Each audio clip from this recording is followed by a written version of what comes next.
He had died suddenly. They assumed only friends and acquaintances would come.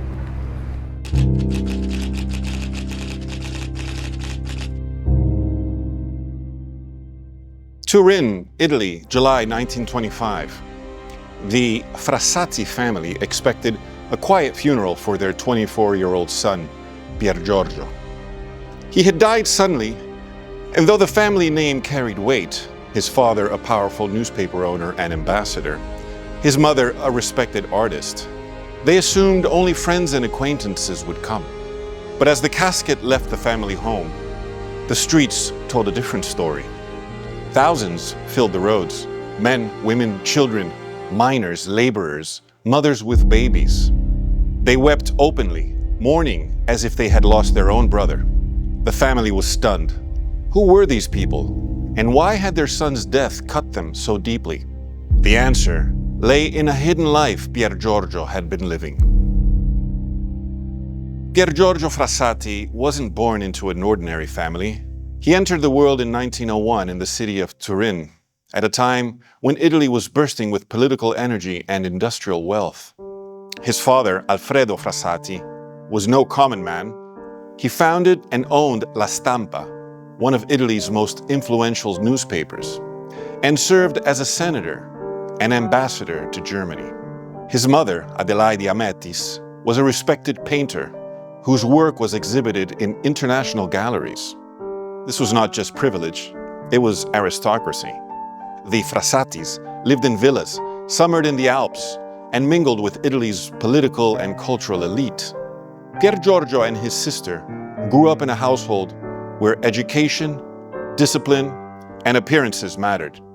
His father expected seriousness and ambition, his mother, refinement and polish.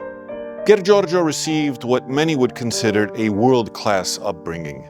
He attended the best schools, studied classical languages, philosophy, and the sciences. He was groomed for greatness, expected to carry on the Frassati name with influence and power.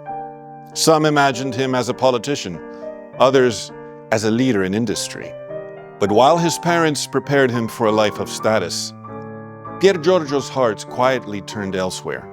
Where others in his circle spent their evenings in salons or theaters, he slipped into the slums. Where young aristocrats discussed careers and connections, he listened to the stories of beggars, workers, and widows. He gave away his allowance, his train fare, even the shoes off his feet.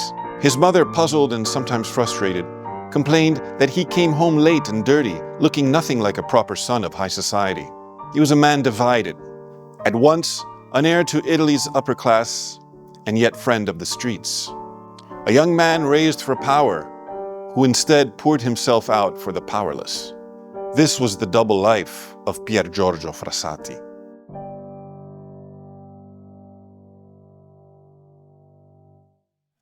Pier Giorgio also carried another secret: love.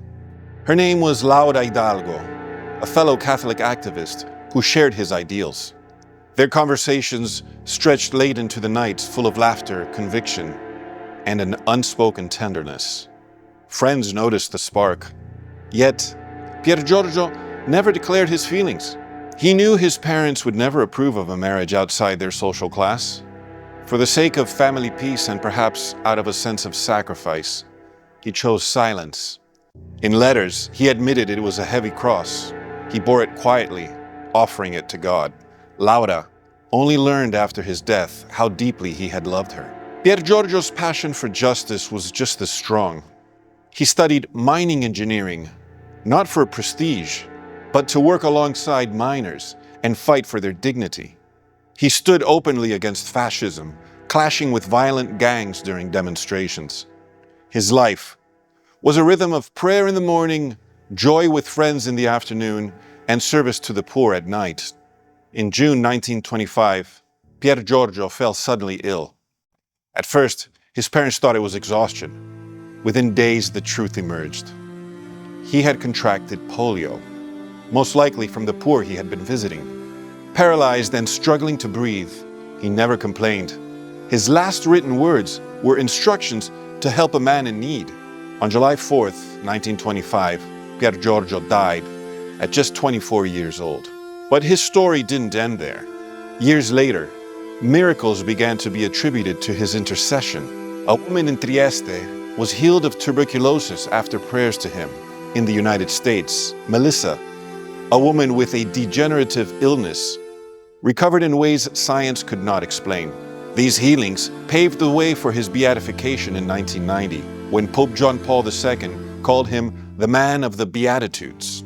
And now, a century after his death, the Vatican has recognized another miracle, clearing the way for canonization. On September 7th, 2025, Pope Leo XIV canonized him a saint, together with another Italian, Carlo Acutis. And so the mystery of Pier Giorgio Frassati lingers. Here was a man born into wealth and privilege, with every advantage an aristocratic family could offer. Yet he chose to spend his short life among the poor, the sick, and the forgotten. But it raises the question, was Pier Giorgio a rare exception? A saintly figure who escaped the traps of wealth? Or was his story shaped in such a way that we overlook the privilege that sheltered him, even as he served others? As Jesus said, "It is easier for a camel to pass through the eye of a needle than for a rich man to enter the kingdom of heaven." So what do you make of Pier Giorgio? Did he prove the rule wrong, showing that even wealth cannot stand in the way of heaven if it is used for love? Or was he simply one brilliant light in a dark reality where most never escape the comforts of privilege? Is Pier Giorgio Frassati living proof that a rich man can enter heaven, or was he the rarest of exceptions? Please leave a comment. And if you like this video, please hit the like button. And if you'd like to see more videos like this, please subscribe. Thank you.